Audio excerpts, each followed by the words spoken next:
Asa respetado dito sa aming lugar. Ito ang aming balwat, ipugad ang matitigas. Kami ni respetado, wag ka dito mag-angas. Guys, naglimpyo rin sa kuano sa naglimpyo rin sa swimming pool. Para dali ra.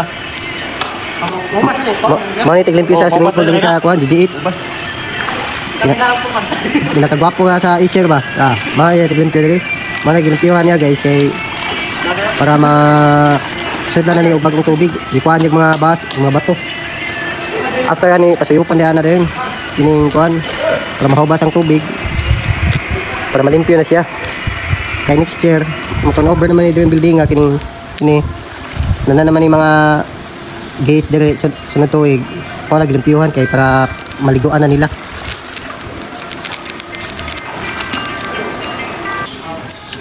So ayan mga kamangak, president na dito sa electrical sa GBR. So mauna pinakamagwapo na kong amigo, si Brad.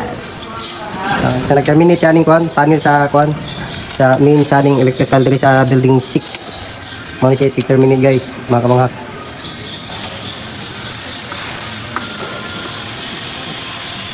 Si Brad. Ipasikutas lain guys, mga kamangak. Let's go.